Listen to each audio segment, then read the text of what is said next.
And that's the reality of it. So in every negative situation, there is something positive that you can learn.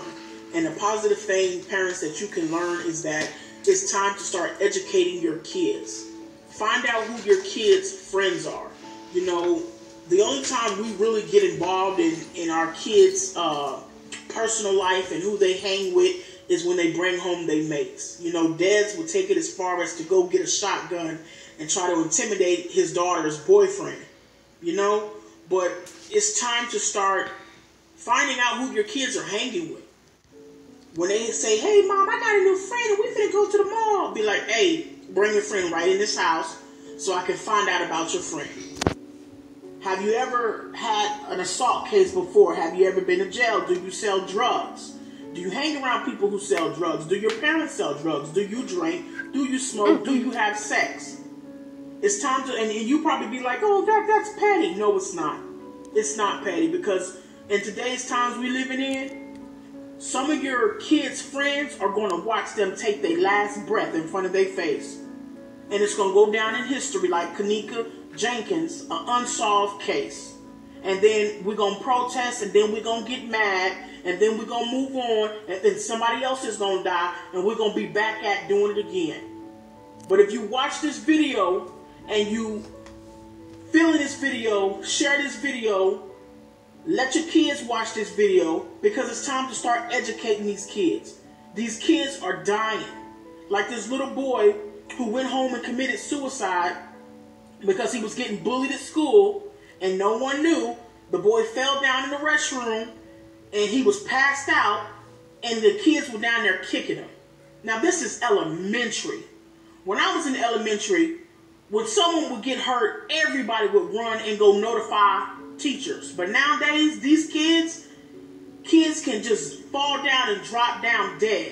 And the kids would just walk past them and then kick them and beat them and just watch and stare and pull out their phones and start videotaping. And it's crazy because these are kids. It's almost, it makes you wonder what in the world, because kids are innocent. So what could get in a kid at this age that caused them to have like a beast animal mentality where they no longer help people anymore? It's getting crazy. Like this 12-year-old girl who went to a sleepover and her friends poured hot water on this baby's face and burnt off her face. Because of friends. People, you are literally running with your executioners. You're running with people who are setting you up to die and you think you cool. When KENNEKA had went to that party, her friends should have made a pact. We came together, so we gonna leave together. So when KENNEKA came up missing, they should have hauled butt, going down them hallways, checking them rooms. If I had to stop the party, if I had homies and I was young, like you young folks, and I went to a party and one of my friends came up missing, I would have shut the party down and been like, hold up, such and such is missing, and we ain't gonna continue the party until we go find her. And that's what time it would have been. But nowadays, people just be like, oh, like folks were saying in the background, somebody said she was getting raped. We don't know. But her friends obviously didn't care enough because they kept on video and kept live streaming like it was nothing. If I was her mother, I really would have been pissed. If I would have seen my child's friends come to the funeral, I would have been pissed. I'd have been like, no, turn your butt around because you're not coming here. Because my daughter was last hanging with y'all, and y'all supposed to be her friends, y'all supposed to be her homies, and my child ain't here, and y'all don't know nothing. Y'all don't know nothing. No, they know something. You understand what I'm saying? Because nowadays, kids are setting their friends up. Homies are setting their homies up.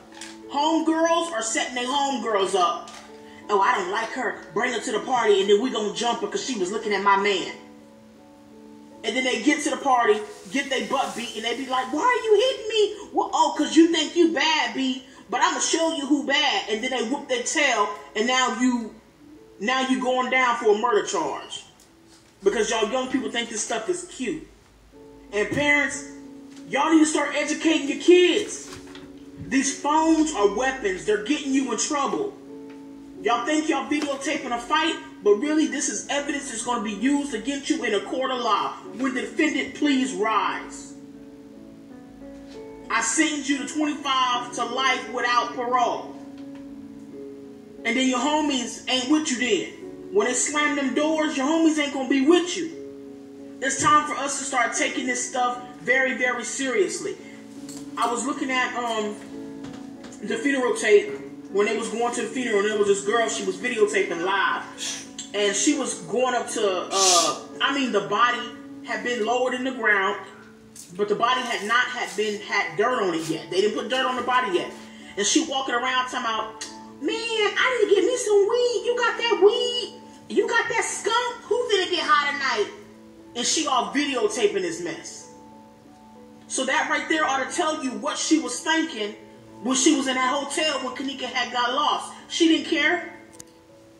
She didn't care at the hotel, and she darn sure didn't care at the funeral. In the times that we living in, people no longer have respect for death. Death is another way to get exposure, to get noticed, to get famous. Hey, 15 minutes of fame, set up the GoFundMe accounts. Let's make this money. So, technically, we know different from how we be yelling at celebrities, sacrificing their loved ones for fame. We ain't no different. Tell me, how are we different? When our loved one die, we can care. It may bother us a little bit, but until they start telling us how much is in that GoFundMe account, then we be like, oh my God, I'm finna get my nail done. I gotta get 8 shirts made for the funeral so we all can wear the shirts. We don't care no more. We take the respect out of death. Death is supposed to be sacred, and we take it, all the respect out, just for that fame. It's crazy. I was watching how these young folks was on the way to the funeral, and they was riding in their cars or whatever, and they was playing the loud music in the car, cussing. We holding it down for KENNEKA 3, 5, 7, 8, 30, forever, baby, whatever. It's crazy. If my friend had passed away, I wouldn't be able to talk.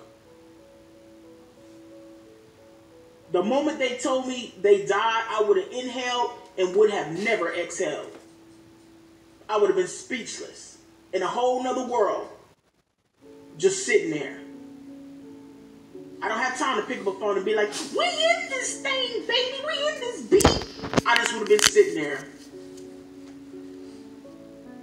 Because everything would have came unreal at that moment.